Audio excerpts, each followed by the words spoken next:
Welcome back, welcome back, welcome back. We are so excited to be with you today. In this webinar, we're going to be talking about how to select the right independent directors for your family business board. But we're going to be tapping into those questions that we did not answer in our initial webinar. So you're in for a treat today because we're going to be tackling some hot topics. I'll be your host. I'm Agape Redwood Rogers, the board search practice leader at FBCG, and I'm honored to be able to recruit highly qualified directors for private family business boards. And today, joining me are my fantastic co-host, Amy Wirtz, FBCG consultant. She serves on boards and she's a recovering attorney. And I'm also with David Karofsky, principal consultant and owner at FBCG, serves on boards. He serves on the board of FBCG and other family business boards. And he's a second generation family business consultant and author.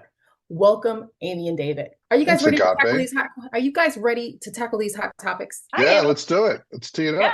Yeah, let's go. All right. We took your questions from the last webinar, the ones that we were not able to address, and we put them in some buckets. And some of the primary buckets we're going to be tackling today. So we have three things that we're going to be covering. The first one is when and how to transition to an independent board. The second one is trust and overcoming resistance. And then the third one is structuring the role size and compensation in terms for your board. So let's just jump right into it. Let's start with the big picture. A lot of families begin informally, right? Decisions are happening over coffee and family dinners. But, David, when is it time to bring an independent director? And what steps should a family business take when moving from an informal board to a structured advisory or fiduciary board? Yeah, absolutely. So first of all, it's great to be back. It was a wonderful webinar and got some wonderful feedback and some phenomenal questions. So first of all, thank you to the audience for being able to participate so well in the event. When this answer is kind of the classic consultant answer. It depends. Every family is different, and it often depends on kind of where your family is in the evolution of their business, both the organization itself as well as the family, and where are they in their structure. Often we will see a family transition from an informal board, which is generally a family board. It's kind of the founder's board, and it might be in G1, G2. And then as you start to get into G2, second half, kind of G3, certainly into G4, we start to see families, the business is certainly kind of on a great trajectory.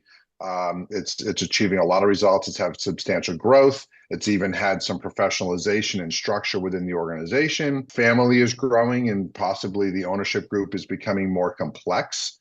And so then we start to see, hey, we ought to put a formal board here in place to help us make decisions with respect to the company, as well as help with even the structure of the ownership group. And so often kind of G3, G4 is where we start to see families really consider putting in what I'll call a fiduciary performing independent board of directors. But the key piece that I really see, and Amy would love to hear your thoughts on this, is the family and the ownership group has to be ready. Because there's kind of a lot of what I'll say common misnomers around putting in a fiduciary board, that the family or the ownership group completely loses control and those types of things. And that's not necessarily, it's not true. It all depends on how you structure it. And so I kind of see it G3 into G4 is when we start to put that professional fiduciary board in place. Amy, what have you seen? Yeah, can we put the slide up for the evolution of the board real quick? Yeah. So, we have generation 1, 2, and 3 and beyond up here, but I want to normalize for families. Sometimes, a company goes from one couple to another couple to another couple, and they really they artificially change the evolution of the company by having pretty much 2 owners for 3 generations. So what I've begun to talk about with families is, you might chug along when it's only 2 people making decisions for a couple generations, and sitting around the kitchen table and doing what mom and dad did, especially in agriculture, is pretty normal. It's when we get into the business having to be made to support more than a couple ownership, where we tend to go from the kitchen table to more of an advisory board where it's, maybe the sisters and brothers sitting around, or two sisters and a cousin sitting around a table and having more formality about decisions. Maybe there are lawyers there, maybe there's accountants there, maybe a non-family manager is there. But when we start moving to, hey, those siblings grew up in the same house, they might have the same familiarity with money and how to retain earnings or make distributions or the culture of growth. When you get into cousin ownership, when there's multiple cousins where they've grown up differently, they don't have the same geography, maybe they have different values a little bit or different perspectives on money. That's when our real formalization tends to be needed to support the growth of the ownership group, the needs of the business and leadership group. And it helps bring outside facilitators or outside experience into what can often be a very insular group. And I would say that that's when I see most of that transition to formalization happening. Do you agree with that, David? Yeah, I definitely agree with it. As I'm listening to you, the other thing that I'm experiencing it right now with a client who has moved from a board of advisors. They are a G4 family business. They had a board of advisors for the first kind of 3 generations. It was essentially dad's board. Right. It was his golf buddies, and I joked there was a lot of tweed in the room. And about 7 years ago, the son, who's now chairman of the board, and this is a family business, a substantial family business that is run by non-family management. In fact, there are no family members that have an operating role in the business. And this family wanted to move to a formal fiduciary board of directors. And we did so over time. One of the key pieces that needs to happen to do it well, the management team has to be on board, whether it's family management or non-family management, because the board now is sitting between the ownership and management. And our job as board members is to oversee management and ensure they're doing their job. And if they're not supportive of a board, the board is going to be limited in its ability to do its job. And so it's critical, and that's not the case in the family I'm describing, but I've seen it happen, and it is critical that everybody is kind of on board with that evolution and that transition to a fiduciary board. I think that's important, David. I mean, I teach, and I think the majority of our consultants are advisory boards can be incredibly effective, right? And they can run very formally, and they can be very influential on decisions that owners make. But the key to the difference between an advisory board and a fiduciary board, which was one of our questions, was, why do we need a fiduciary versus an advisory board? Advisory boards never vote. As a matter of fact, they're prohibited from doing so. They can give advice, just like the title says, they can give advice.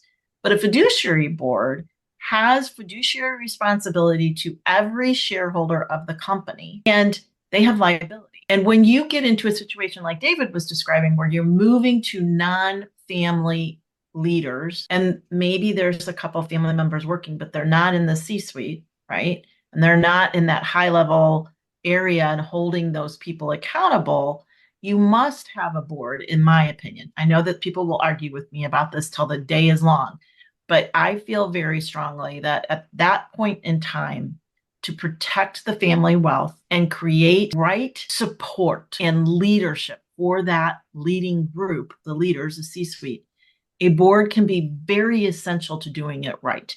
And both giving the structure for the leadership team so that they know where they're going, they know when they're successful, and they understand the why of ownership and what owners expect from them, and create a sense of accountability. I think it's crucial for the success of that leadership team, for the success of the ownership team, and honestly, for the success of the family harmony. It really helps. Yeah, you can't really stress it too much. I think you're making some really good points. The other piece where I see kind of when you look at the timing of transition is often when you have a transition in leadership or ownership or both, which tend to happen at the same time, moving from one generation to the next. implementing a board at that time can be super useful, because the board is really there to support. Let's assume you're moving from a G3 generational leadership down into G4. The board can be there to support that next generation of leadership, those cousins that have now moved up the business into the C-suite, and that G3 is kind of moving out. Maybe they're even moving onto the board if they're not on there already, who knows? But the fact is that board can really be there to support and ensure the success of that rising generation into leadership. Yeah. And I would say to you, the really cool thing about the formalization is that when you're in a transition like that, if it was grandpa's board and it was more of a loosely held board and they sit around and they don't take votes and there's not much very formalization of anything, as that third generation comes on and they may be serving on other boards, they're going to be super confused about the informality of the processes. And I was in a family workshop last week where, I mean, there was kind of a debate about, are we a board of directors? Because we never vote. We never take a vote. And they're like, well, no, we ask if everybody's okay with it. And one of the 40-year-old cousins was like, that is not a vote. That's not a vote. We all serve on other boards, and that's not a vote. And we never feel like we have a place to object, right? Yeah. Right. But that was the culture of the sibling ownership. Yeah. The cousin, that's not going to work for us guys, right? Yeah. So there's a transition, right? Just like you were saying, David. Yeah. Yeah. And go ahead, Agape. Saying, yeah. Right. Because I definitely want to make sure we get to the next topic, because it's gonna get even hotter, right? You know, what I'm hearing is like transitioning from an informal board to a structured one is like upgrading from a family backyard game to a professional sports team, right? That's right. Right. Yeah. You need strategy, you need rules, and you definitely need the right players, right? And start with defining a clear governance roles, and selecting the experienced members and gradually increasing the accountability. That's what I'm hearing from you all. And that's the important thing. And when I'm talking about a professional team, I love that. You know what I'm saying. So, well, I love that. Most importantly, who's calling the fouls, right? If it's street, if we're playing backyard ball, it's you call your own fouls, and versus you got the referee. And so that's an awesome analogy. It is. even as you say that, though, right? I think that even as Amy talked about the advisory versus the fiduciary board, I feel like when we're thinking about an advisory board, we can think of it as like your business's personal trainer, right? Offering guidance but without direct control. But then as we're thinking about the fiduciary board, on the other hand, it's like that referee in the game that is legally accountable for the decision. Right. So that goes exactly back to what you're saying as we think about this in the context of a professional sports game, as you level up your game for your business board, right? How you're doing that, what are those key players, and what are some of those implications too in terms of the legally binding for those fiduciary boards? Yeah. I think the other key piece, one more piece to think about, and then we can move on, is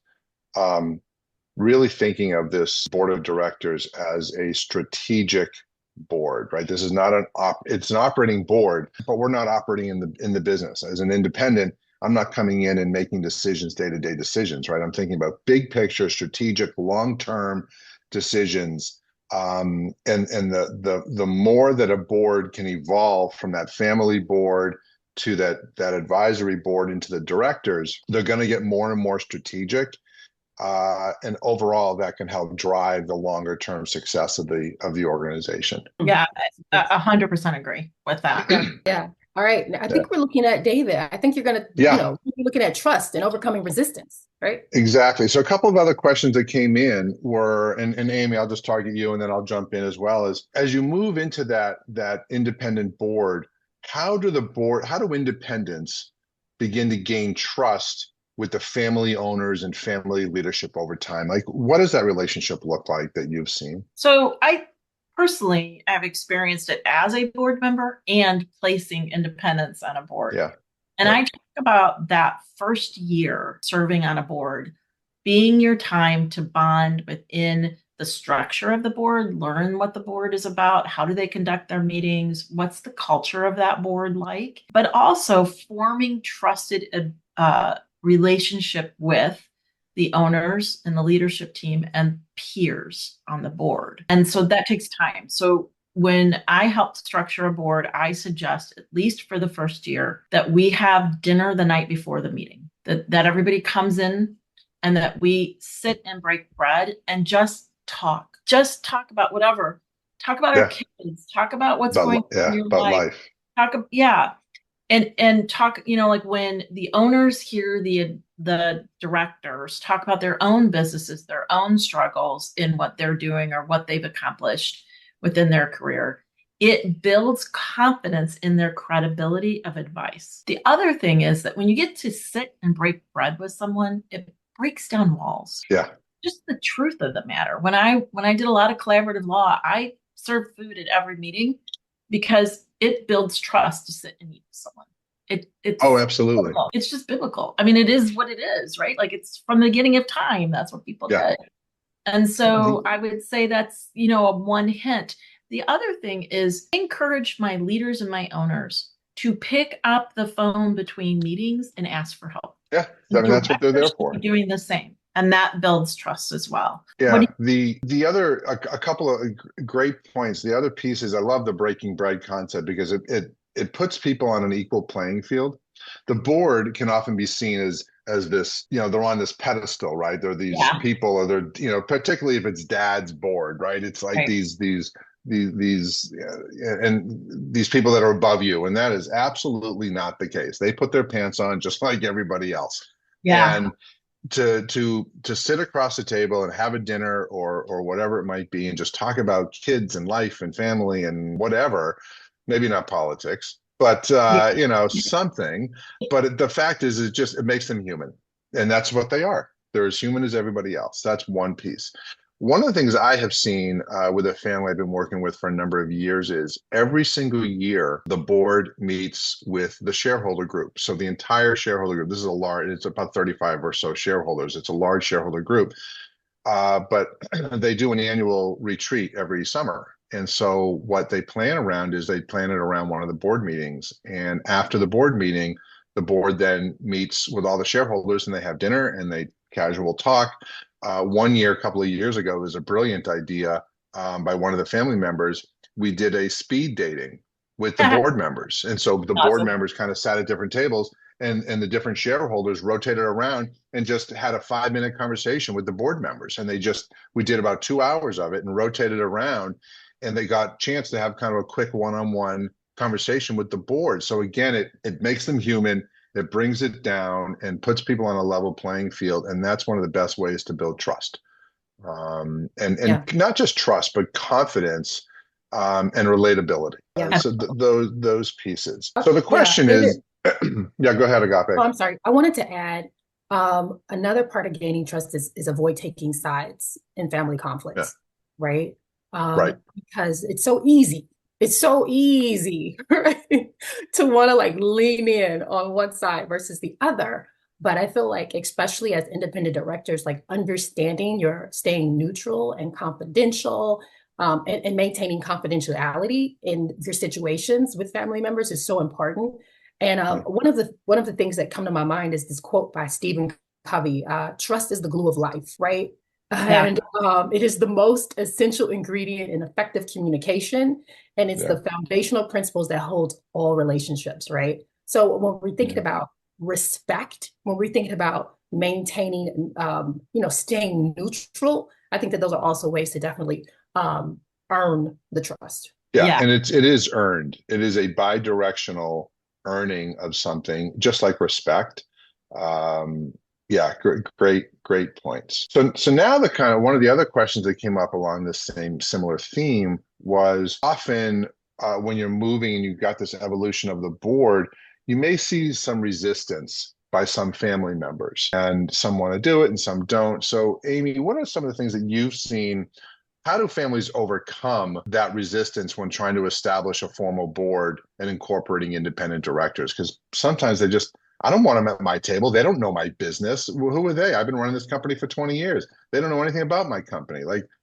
We hear that all the time. How do you handle that? So I don't know if many of you know this, but I have a degree in education. And I think one of the most empowering things we can do is just help them learn, take and listen to what their concerns are.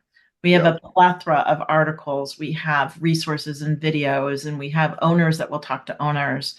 And I'm in the middle of doing this with a family right now, and there's really a lot of pushback on changing their board. Their leaders want it changed, the next generation want it changed, but the owners are really scared of it, super, super scared of it. Or change is hard. Yeah. So we're doing about a 9-month, I asked them to go on a learning journey with me. And it will be a little bit of a book club, a little bit of a discussion. I'm going to set up some owners for them to talk to that have walked this walk to normalize their fears, give them data, and give them time to process what it would look like if it was different. And, I think part of our work with families and ownerships is to bring knowledge to the table at the pace that it can be consumed. The human brain and systems can only process so much change at one time. And one of the things we do really well at FBCG is we help with the pacing of that. We've got people that want to go really fast, and we got people that don't want to do it at all, and we've got people in the middle. And our work is to bring knowledge to the table, empower the people that are hesitant, coach the people about what the positives are, and create systems to do it so that it doesn't disrupt the well-functioning areas of governance that are already there, and compliment on them for them what they've done in their lifetime, what they were able to accomplish, and educate them on the why that we would need to change. Yeah, I first of all, I love that journey. I like that education journey. That's just awesome. The change is hard. Like anything around change is very difficult. And it can feel very intimidating to make what I would call a significant change from going from either essentially a family board to a directors or advisory into this formalization of an independent board of directors. It can feel really big. And sometimes you just got to kind of chunk it out and just take a bite at a time and walk through this, right? It's, to me, a lot when I do a lot of work with families, to me, it's more about the journey than the destination. And while the destination is this formal independent board of directors, how you get there and the journey, to your point, Amy, that you take is, one, different for every family, and two, the type of a route, right? Is it a flat road? Are you climbing up a mountain? It can feel like you're climbing Everest, and we're supposed to be the Sherpa and whatever you want. You can use we can use every analogy in the book. But the fact of the matter is that it's not a race. It can be slow and methodical and really depending about it. The other piece that I think is important is to understand, it's kind of like objection handling, right? What are the objections? And not just the surface level objection. Well, they don't know my business. Well, let's peel into that. And often I will end up having kind of one-on-one conversations with the family members, with the owners, one-on-one, so that we can really hear. It's part of the benefit of having a third-party facilitator help manage the process. Let them be in the process. Let us kind of facilitate the process. But having those one-on-ones and go and understanding, Dad, what's the objection? Daughter, son, aunt, uncle, cousins, so that we can help each other, meaning help the family members hear each other around those objections. Because 10 to 1 says they're not all the same. They're going to be different for each person. They're going to be different for each generation. And the more often they just want to be heard, and the more that we can help them overcome those fears around change or the objections that they may have, then you're starting to kind of cook with some real energy, because we all know that emotion trumps logic. So the resistance is emotional, many times, not always, but many times. And so if we address the emotion side of it first, help them understand it, kind of take their temperature down a little bit and shift to the logical piece of it, that can help in the process, I think. Yeah. David, I want to double click when you're talking about the emotion, right? Because I think that the reality is that when we're talking about these, the families, G1s, the G2s, the people who are really, this is a part of their identity, It's right? their baby. This is their baby, exactly. And we know in any situation, especially to all my parents out there, you can't tell me how to raise my child, Yeah. right? Like, You better not. we've all Especially said that. you. If you're a parent, you said that, okay? Like, because I know, I know my child. And so it feels uncomfortable when someone from the outside is coming in to take over or support or to advise you about your baby, about this part of your identity, even to let go, right? And so, David, I really love how you went back to identifying that emotional resistance, like the avoidance, like you don't want to broach the conversation, you feel anxiety, you feel stress, like you try to avoid it, or you have this, what many families will have, the analysis paralysis. So let me think about this. Oh, yeah. Amy, I'll go through the education process with you and we could talk about it all day, but deep in my heart, you can't tell me how to raise. So, and David, it goes back to what you're saying, like, let's dig down to the root. Like, let's get to the root of the reluctance. Let's get to the fears. Let's deal with all that stuff. Let's pull it out, because that's when the change can happen. And I feel like framing it in a way that's around legacy, right? So if you really care about your child, when you're not here, you will have a structured, efficient running board that's going to help take care of your child when you are not here, because we're here for a long time and a good time, but we're not here forever, right? So that's at the end of the day, like making sure that that governance in place to take care of your child, to take care of your business is something that is really important, in framing it, and then sharing the data, right? We know that over 95% of people who are established or formalized their board, they're excited about it. They see the results, right? The data speaks for itself, right? So you're building legacy, you're tapping into something that will yield results. And you're making sure that you're doing it in a way that you feel comfortable, because you can always start with an advisory board, right? If you don't feel comfortable with the fiduciary board, an advisory board, right? Yeah, it's absolutely. And an independent advisory board. That's right. And where I got a couple of gray hairs and I've been doing this for a couple of years, right? And I think that if I were to sum up, one of the biggest resistances I see in the work that we do is this concept of control, this loss of control. And it can be perceived, understandably so, that when you put in a board of directors, fiduciary, independent, people who are not family, this loss of control can be perceived as happening, right? And yes, it is. In some cases, yeah, you are not controlling every little piece independently anymore. That's why you have the board, whether it's strategy or votes on distributions or whatever it might be. You have other people with their opinions, and they have a voting responsibility in that. That being said, the biggest resistance is, I don't want to lose control of my company. You still vote the board, you still choose the board. And so kind of understanding, again, what are the resistances? Often the G1s, G2s who built this, who it is their baby, and it's their name on the building, it's their identity too. And they don't want to lose control of that. And I get it. I don't blame you. And so thinking about that timing is really, really important. I heard Amy, did you have any closing thoughts on that? No, I just wanted to echo just real quick, because two things that I've heard owners say to me as we were doing this work. Yeah. I am no longer the future of this company. Yeah. My next gens are. What do we need to help them be successful? If formalizing is what they need, then we'll do it. No matter how painful it is for us, we need to make their journey successful. Maybe we didn't need it, but it isn't about us anymore. It's about the next gens. And then I had another owner who went through this process that said, we have to think 2 generations ahead as we make all of our strategic decisions. We aren't planning for today's ownership in the moment. We're planning to prepare for 2 generations ahead. So those, I take those, I use those, because those comments are so appropriate when we're thinking about governance, because governance is a supporting structure to your systems that you manage. And it is more than likely that as you formalize and your groups get bigger, it will help. What a gift to have that attitude. Yeah, right? It's just seriously.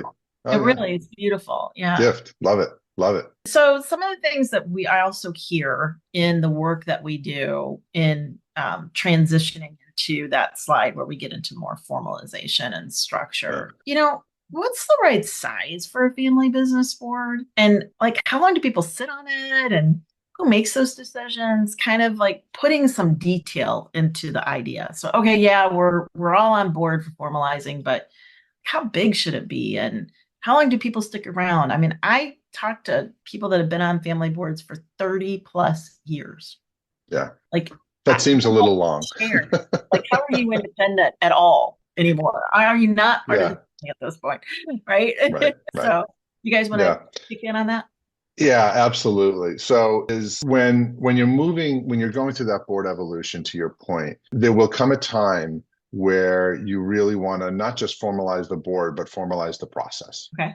And often we, as consultants in helping families do this, we will help a family create what we call a board charter, as an example, which may consist of various things, everything from what's the purpose, mission, and vision of the board. Like, just let's like stop there and go, time out. Like, why are we even doing this? Like, what is, just like companies have mission and visions, boards need to have a mission and vision. Why are we even doing this? What's the purpose? So I would start with that before we start thinking about who or how or when or terms or anything like that.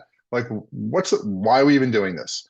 So to start with that and establishing a purpose of the board, what's the mission, what's the vision for the board, that will help kind of lead you in the direction of who should be on it, what are the needs of the business, what are the needs of the family ownership group, so that we're getting the right people. You know, I joked in the webinar, you know, it's not your dad's Rolodex, right? And I was aging myself by saying Rolodex at this point, right? But it's not dad's contact list. What is a Rolodex? Well, yeah, you wouldn't know Agape, but Amy and I know what a Rolodex is. Well. But you know, it's not your dad's contact list on his iPhone. There you go. That's maybe a little bit more of a current terminology. It's really understanding who should serve on the board based on the needs of the business and the needs of the family and the ownership group. Then, as you start to see that, now you look at, okay, term limits. Like, what does that even mean? And should we set them? And I for one am a believer of term limits. I think it sets structure, it sets expectations. I've seen everything from even kind of an age limit that anybody above the age of 75 or 70, it depends on every board, and it's not about ageism. It's just the fact that, you know, what are boards comfortable with, but it might be time to step off the board at a certain age. My own company, FPCG, at age 70, you know, it's one of our requirements. We step off the board, and you know, it's one of the things that we put in place for various reasons. So it could be an age. It also may be terms, in terms of we serve 3 years, but no more than 3 consecutive terms, or 5 years, no more than 3 consecutive terms, which would be 15 years. Things like that. I've seen terms where every year it's a 1-year term and the board gets reelected every single year, but not to serve more than 10 or 15 years. And it's because, as Amy said in the beginning, you know, having somebody that's on the board for 30 years, are they truly independent at that point? They're kind of completely immersed in the family and the business.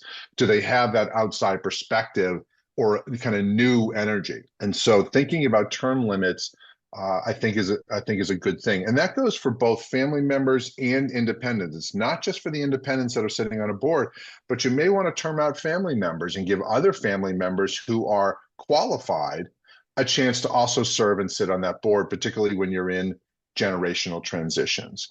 So that's a little bit about what's that? I see that conversation that you just picked up on there about families and serving on the board. And you know, at one point it's like you serve on the board because there's no one else to serve on the board. We're small. Like, we've got 3 siblings, or we've got 4 siblings, and really who else is going to serve on the board? And that represents branches. But as they're going from like a sibling ownership to a cousin and beyond ownership, typically I've got 15, 20 people that could serve on the board, and they're going, let me in, knock, knock, knock, knock, knock, knock. And the parents are like, well, I kind of like this. It keeps me relevant, you know, so that's a whole nother conversation we get into, and that directors' roles are different than an independent roles, and how do those two vary? And you might have different terms and different selection processes for those 2 roles as we You might. right? Correct. And ownership does not constitute a board seat. Hallelujah. Yeah, you got to earn it, folks. If you're going to take this board seriously, you got to make sure that whoever is sitting on that board has earned the right to be in the room, because it builds up the credibility of the family and the board itself. And the independents are going to be asking that. And so there's lots of things. What's a good size, David? I mean, like, so a good size, I think for an independent board, a good size can be anywhere from, I would call it 5 to 8 people. In that range. There used to be, and I think it's changed, that it needs to be an odd number because of votes and we have to have a decision. Today, I don't think that's the case. I think there's a lot of even numbered boards, board members, an 8-member board, for example, because frankly, if the vote is split, you got a different challenge. Yeah. You really don't want board decisions to be split like that. And so I think we've gone away from, well, you need an odd number to be able to make the decision. So I think kind of 5 to 8 members, I think is right. It's not your non-for-profit board where there's 15 members, because it's totally different. This is a fiduciary board of a for-profit family business, and 5 to 8 members, I think, is the right number. Yeah, I think especially much different than what David's saying, because you do so many of our placements, so you see more boards like I would independently, or David would see independently. Do you see much difference? That's true. No, that's totally in line. Around 5 to 9, I feel that, size does matter, right? I feel, especially when you're starting out, I feel like a lot of families who are formalizing their boards, they, I had a recent client, once they saw the caliber of candidates, they were like, wow, we want 5, and I'm like, wait a minute, let's slow down, right? With your independence, let's start with 3, right? Because you've already had a little resistance with, or feeling like you're going to lose control. Like, we've already been dealing with some things around, this. So let's start slow. Let's begin to scale. Let's get exactly what you need to target some of those pain points in your company, or some of the growth points, I should say, as well. And let's start with 3, right? Because if you go too fast, then there could be too many voices in the room and it's a little bit too much. So kind of like the Goldilocks rule, not too small, not too big, but you just want it just right. Yeah. But then at the same time, like a dinner party per se, right? If there's, you want enough people for a lively conversation, but then if it's too many, then nobody gets a word in, and then you leave the party, with way too more to drink, because you had, it was just too much going on in the party. So again, I joke, but at the end of the day, it's important to make sure that you have fresh perspectives on the board and the people that you actually need. And you just need to have the right amount. It's not about the quantity, it's about the quality and the focus of what the directors need to do. And then I want to touch on the term piece as well, because there's also this performance evaluation piece, right? That happens every single year within the board. And a lot of people use that as a way to sort of kind of leverage, okay, what are some of the things we need? What are some of the things that we don't need? Yep. That's perfect. Absolutely. Yeah, absolutely perfect. And I would say that helps determine, because the shareholders vote the board, and some do that by slates and some do that by individual candidates. It depends on your shareholder and your governance documents, right? Yep. But that evaluation helps us really determine, do we need new talent or additional talent because we're merging into a new transition, or we're merging into a new role? And that's where they look up and do what Agape said, which is, do we need more? Do we need less? Do we need to replace? That's all really good stuff. Now, we did have a lot of conversation, or a lot of questions come in about, how do you know how much to pay these independent directors? Like, where does compensation come in? And then, what's the best practices for structuring roles? So let's break that down into 2 questions. How do you know what to pay them? Agape, want to fill in on that a little bit? Independent directors are becoming so much more educated in terms of what are the proper benchmarks, right? Okay. So I think it's becoming very competitive in the landscape. So people know exactly, how this board should be structuring their comp, right? And, if you pay peanuts, you get monkeys, right? So I think that for a company, you really should be conscious around how you see making sure that you're paying for the value, right? You're paying for their wisdom, right? You're paying not just for their time, you're not buying their time. And so as we think about compensation from an independent director standpoint, or even from a family standpoint, there's more education out. There is more ways that people are being compensated around equity as well. Like some people are showing them, more incentives, or, based on what is happening then Yep. within the company. So we're beginning to see more trends that are showing directors, their pay for a board service to being elevated. So, yeah, David. There are some resources out there. Private Directors Association has a report they put out. There are several reports Yeah. out there that we can certainly, while we can't distribute those, we have insight into those, and we can help if we wanted to have that conversation. It depends on the size of the business, depends on the complexity of the board, it depends on committees. There's a lot of factors that go into it. The bottom line, kind of building off of what Agape just said, is you need to look at this as an investment, not an expense. And if you look at it that way, and you need to expect a return on your investment, just like you would any other investment. This is an investment in your family. This is an investment in your company. And so you need to expect a return. And if you're going to make a good investment with good people that are valuable, make the investment worthwhile. And there are rules yeah. on like what companies get back from that investment from their board statistically. And again, we have access to that information. We're not allowed to really distribute it, but there is statistic after statistic that shows that when you invest in a board with independents that meet the needs of your ownership, family, and leadership group, it raises the profitability Oh, yeah. of the company. And it's over and over and proven in that way.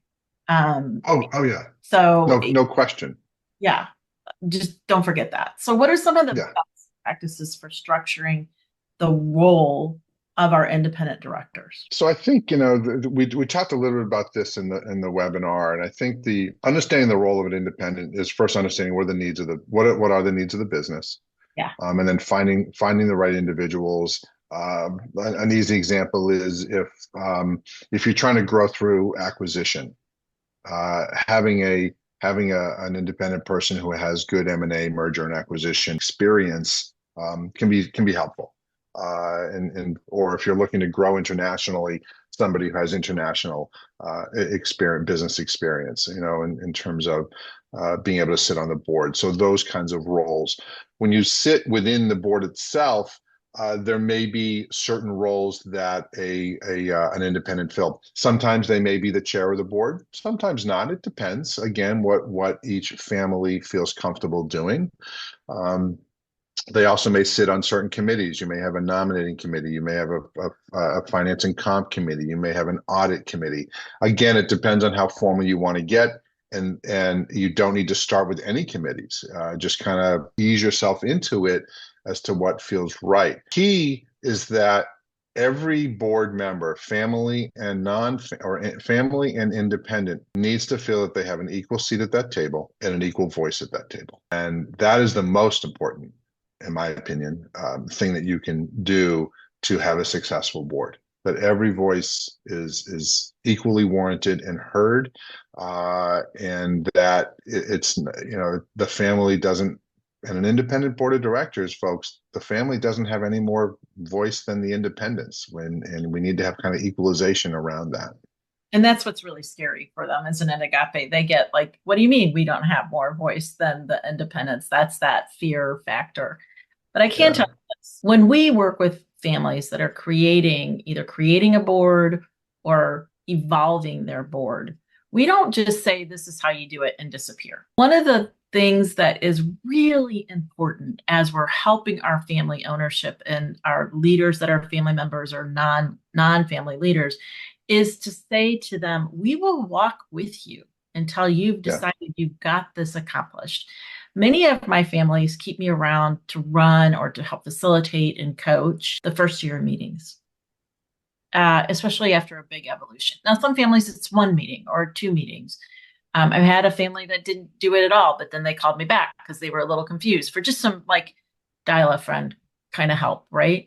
But often, there's this time period where we educate, we empower, we create, we select our independence, and then we have an onboarding process. Yes. And that onboarding process is pretty intense, like from a structure standpoint. And that's where we dig deep on what's the best way to help structure an independence role.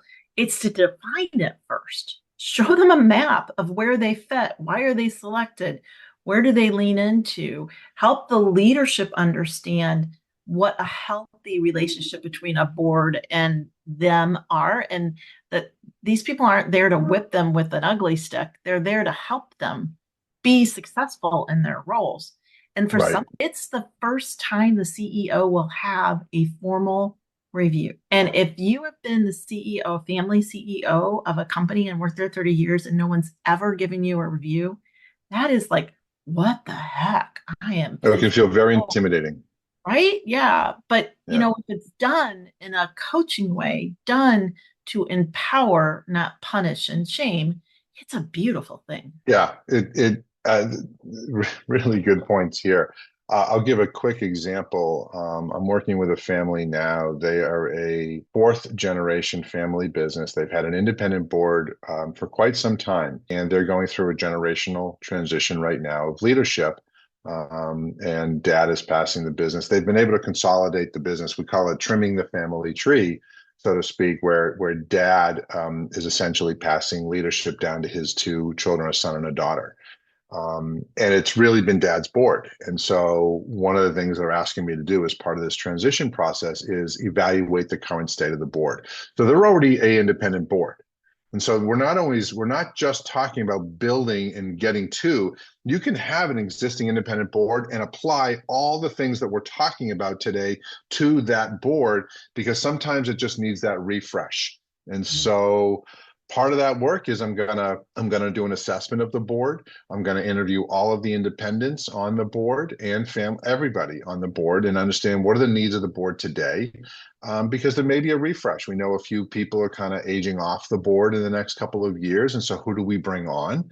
And so it's a great opportunity when you go through this transition, as I talked about earlier, to kind of call that time out on the board and go, what are we trying to do here? And then let's make sure our mission, vision, and purpose for the board is consistent with what the company needs at this time versus what is it needed over the last 20 years. Wow. You know what, David, I feel like I wanted to tap into, first of all, I think that this conversation is so essential because we're talking about two things here. We're talking about the importance of onboarding, right? Which a lot of people kind of fumble the ball or lose the bag, sometimes, whatever you want to call it, in this regard, right? Because they get all these amazing directors, and yet it's less like, they don't know the best way to get them going, right? So I feel like it's like a park Ferrari, right? How good is a park Ferrari? You got to drive that thing. So at the end of the day, and then the other portion is about, evaluating the board, right? Like really assessing where your current board is. Even if you have a whole set of, if you have, you feel like you reached the mountaintop, what is that process to, constantly refresh, constantly assess, the skills that your board has and the needs that your business has. So I feel like these are two huge pieces of the conversation here.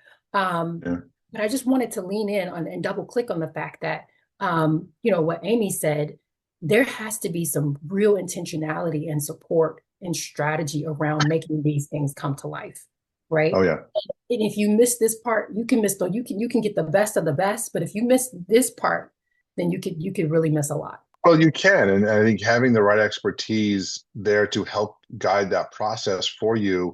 Again, it's similar to it's difficult to facilitate and participate at the same time any meeting, let alone a board review process. And so to have somebody come in and help guide the family and the board through the process can be valuable, because as a third party, I've got no dog in the fight, right? I'm only there to have the family be successful and the boards be successful, and we do reviews all the time. You've got to treat the board as if it's any kind of it's part of the entity of the family business, and so you've got to you don't have to do anything, but I think it's important to be able to do that formal review process, and every so often, whether it's once a year or every couple of years, kind of call that proverbial timeout and say, what are we trying to do here?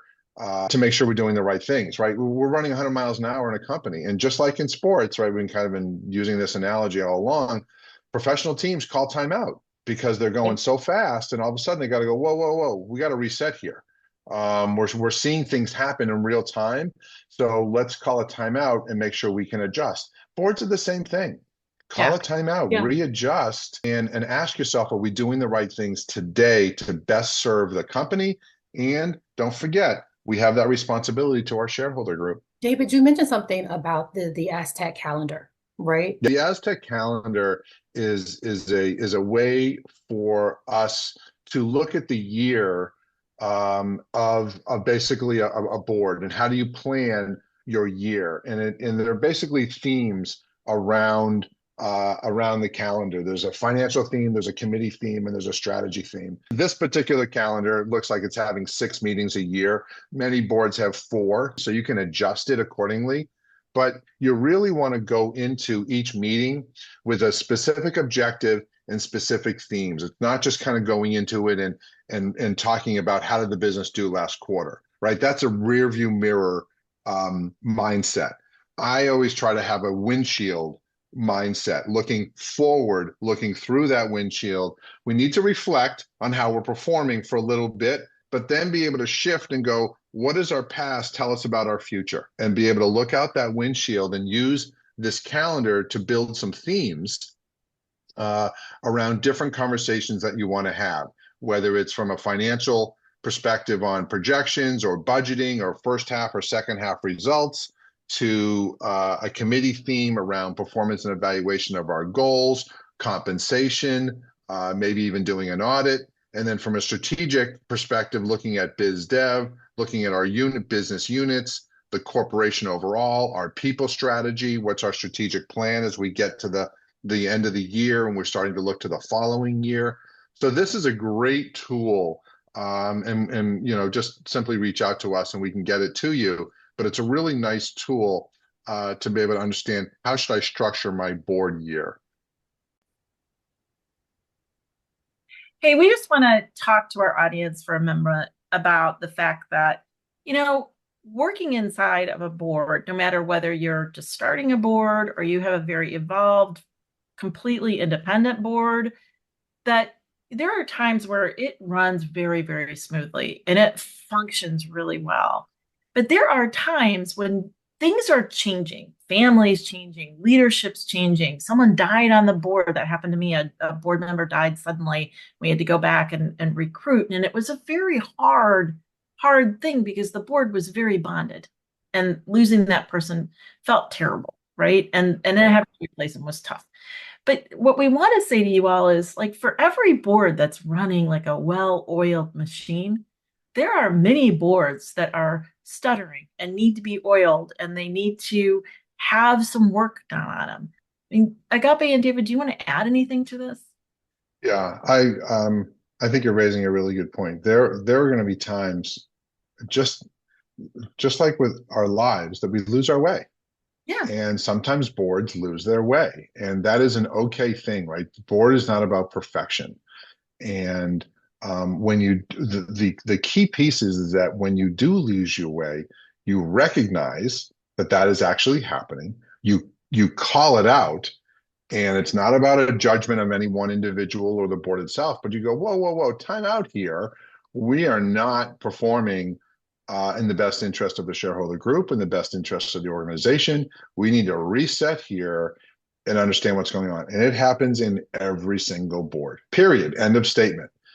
This is not about perfection. We talk a lot about building the board or refining the board, but sometimes you just need to kind of hit the reset button and go, what are we even trying to do here? And understand that you're not alone if you're experiencing that in your own board, because it is a very real thing and it happens to all of us.